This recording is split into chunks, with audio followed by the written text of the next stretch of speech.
Okay, so let's prepare the ends of the wire leads. Oh, this black one's about the shortest too.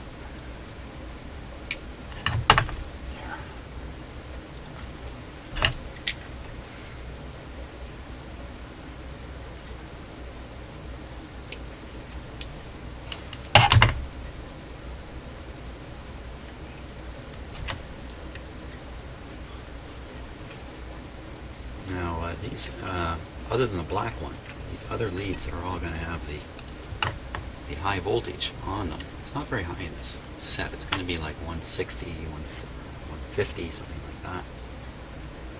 Well, considering the capacitor that was in there was rated at 150, maybe it's even lower, 140 or something. It's not very high, really.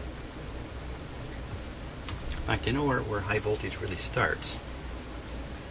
In my view, anyway, and I think in the view of regulators and safety authorities, up around 600 volts. At 600 volts, electricity does something different. It can jump a gap. Below 600, it cannot jump a gap. And the smallest air gap is enough to hold back, say, 500 volts. Some systems, they use 630 volts or things like that. That's why if you have a transit system like there is in Toronto, it's designed at 600 volts. That's as high as they dare go. Any higher and you're presented with a lot more problems with everything, basically. And of course there's a regulatory limit set there. So maybe that's not the best comparison, because the streetcar system's been around for a long time and these decisions were made early on. Probably mostly by engineers without much regulation behind it at all. Which means the decisions were mostly economic. But you can see as you go up in voltage, you got up around 1,000 volts, say on an electrical distribution system, and you have a lot of challenges with insulation and all kinds of stuff that you don't have at 500, certainly don't have at 120 or 240 that they use in Europe and other parts of the world.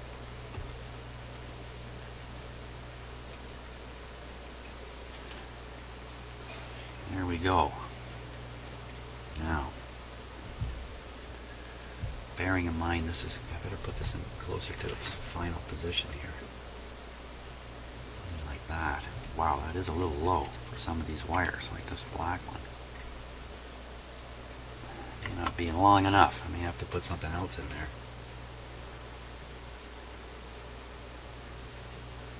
So, probably the best way to go is just one at a time. 44, so the yellow one is the 80. Okay, so I haven't got that quite ready yet. So two of these I want to put together and then connect to this yellow one. Put together, parallel them is what I mean. The blue one is the longest. The orange one is similar. The yellow one's not so long. Okay, so this goes in. Say I put it this way, this brings the negative one up higher. Try to reach that shorter black wire. Yeah, that'll work on the black wire. And the, did I say orange? Yellow. The yellow one.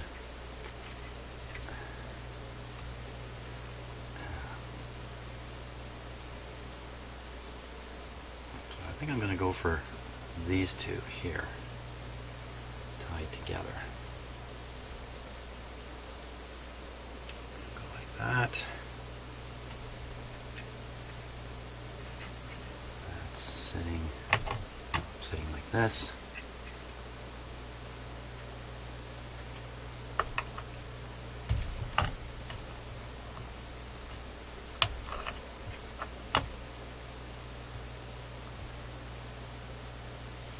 Solder that. Oh, soldering iron's been off all this time. I'm trying not to overheat my soldering iron, and I've ended up shutting it off for now, so that's okay. I have other things to figure out.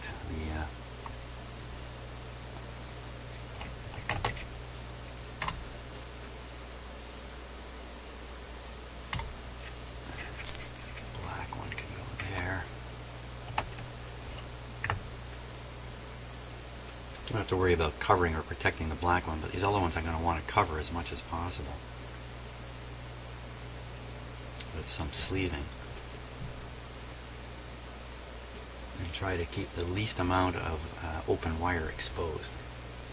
You don't have to go overboard with this. I mean, look at the radio. It is exposed all over the place. So it's just a question of being, having something at a higher voltage sticking right out. That's not what you want to do.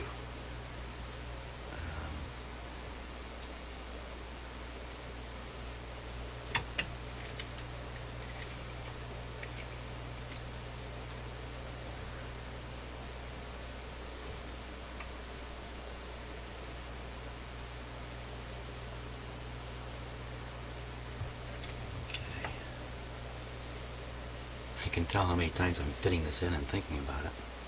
I've done this a lot of times, and the last stage, something shows up you didn't think about.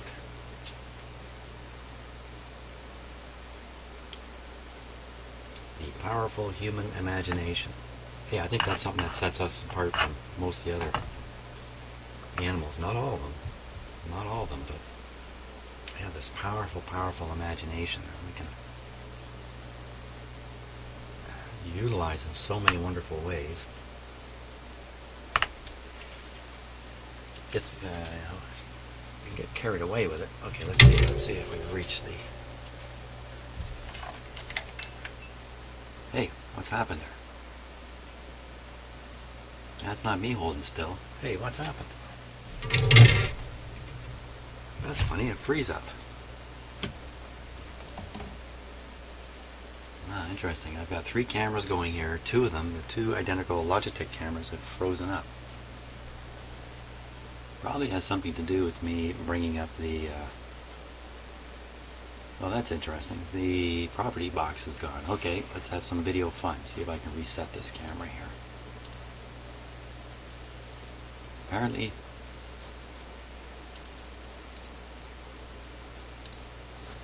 not. Wow, I've had a video failure here. It's not dark in my shop, it's just dark on the camera. I don't know what happened. Okay, well, I'll just have to reset everything here.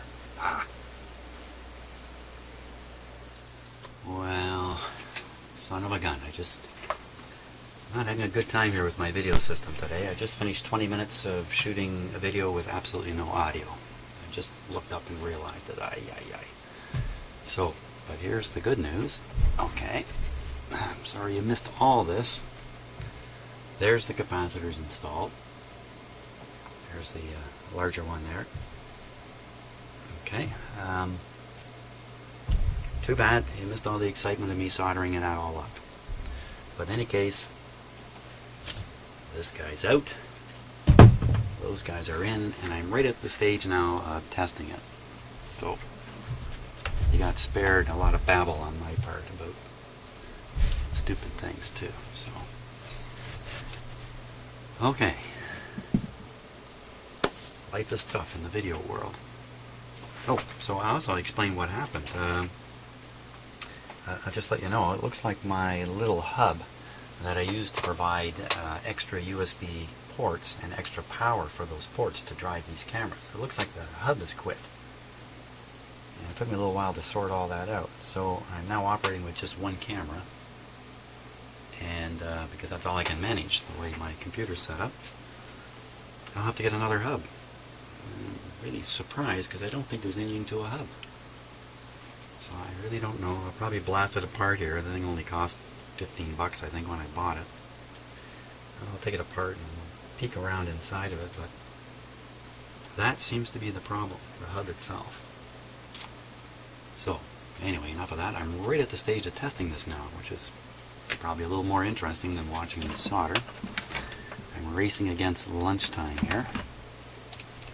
Okay, so we're set on. We're set to AM, volume's down. We're on one light bulb. This one's loose. So I have maximum restriction to start. It's a very good idea. Anytime you do major work, you do not want to plug something straight into the wall. You need something like a varactor or a dim bulb system. You need something going on. Or you're going to find out the hard way if you made a mistake. So, I don't think I made a mistake though. I double, triple, quadruple checked it. So here we go. Now, keep your eye on the light bulb. Wow, is that bright? That is really bright. So I'll quickly check the meter here. I see it's moving upwards. That means the draw from here is going down. That's exactly what you want. These big capacitors are charging up. They're charging up through the light bulb, so it's taking a long time. If I just hit this on full power, what would probably happen in my shop, I'd see just a little tiny dip in the lights, just like we all see quite often, and the thing would charge up rapidly. So I think everything's fine. But surely when you turn something on and the bulb comes on really bright, it's time to think hard. And occasionally I get so freaked out I turn it back off.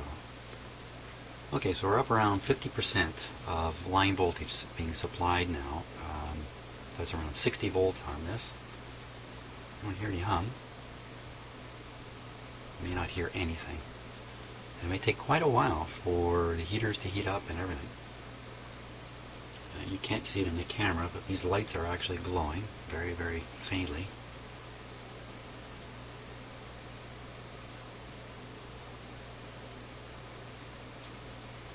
At this point on the first test, there was a distinct hum coming out of the speakers. There's nothing coming out now, which is good. Give it another minute here or so. Nothing funny happening.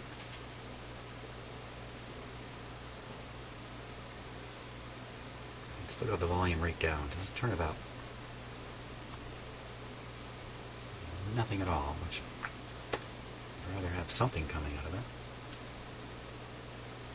Let's take a good listen here. Ooh, very faint hum. Excellent. Okay, that's great. Let's jump it up. What I'll do is I'm going to jump up the voltage here. I'll screw in the second bulb. These bulbs are just in parallel. So that's just going to allow more current to come through to the radio, or another way of looking at it is the radio is going to start running on a much higher voltage. Keep your eye on this meter if you can, and this one. Once the voltage is above 100, this meter will start coming up. May not get above 100, even with two bulbs. Let's let her rip here.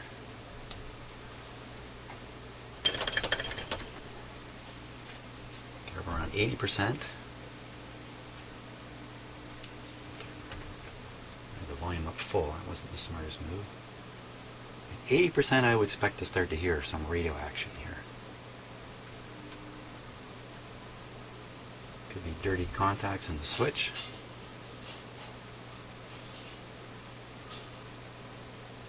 You can hear that rattling in the background. That's Draper pawing at the blind on a window. That's his somewhat impolite way of saying, I want to go out. Even though when I opened the door last time, he just walked away. Too cold. It's very cold outside. I think it's about -10. We got more snow in the forecast, a little more snow in the forecast.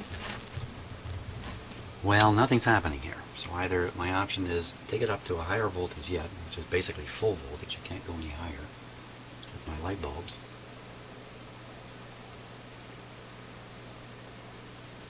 It's drawing a pretty good current. You can see from the way the two light bulbs are lit. Don't think that's a problem. It's got quite a few vacuum tubes in it. So it's got, those are 3-4 watts each. 3 watts or so. The output tubes maybe a little more, maybe 5 watts, I'm not sure.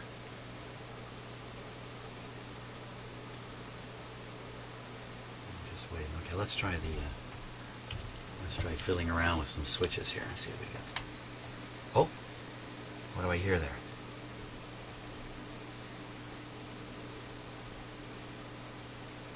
I'm not sure you hear it, but yeah.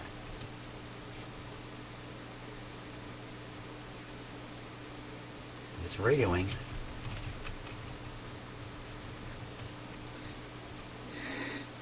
Oh, I'm sure you can hear that. Thumbs up on this guy. He's working. Okay, so what we'll do is turn the volume down.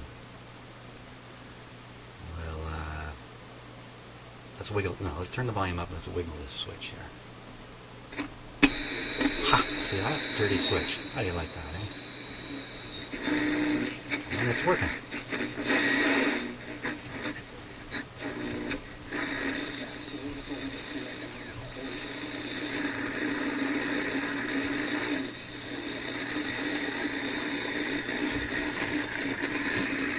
Both channels are producing sound. This one seems a lot louder.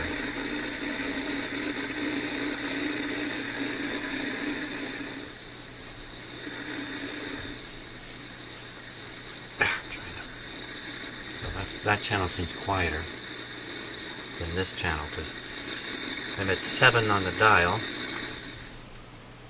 If I come up to 7, look, even I get to 4, this speaker's just as loud as the other one. So a bit of an output problem, but it just could be my speaker setup here, maybe crappy or something like that.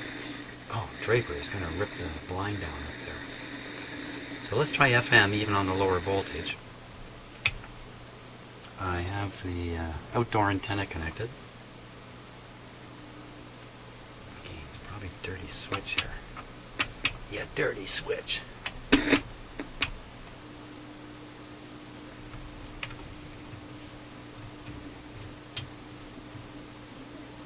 It's trying.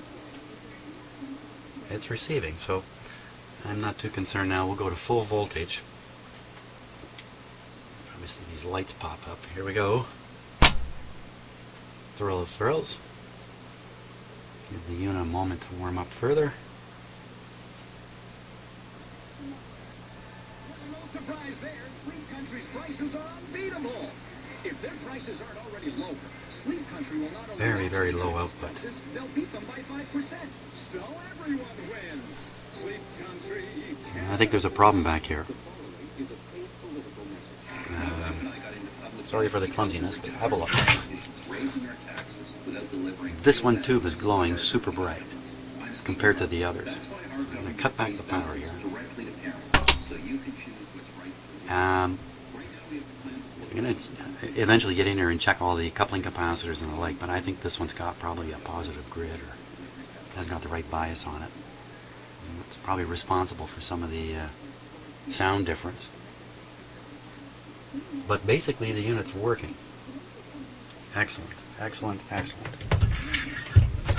I'll be happy to report that to the people who own this. So now we're just going to get back, carry on with the standard sort of troubleshooting, in particular the output tubes. Cooking. Smells like lunch. So, thumb up for me for the work, thumbs down for the video problems I've had. And away we go. Shut her off. Fantastic. Hey, thanks a lot for watching, and next video will be a little more working underneath here.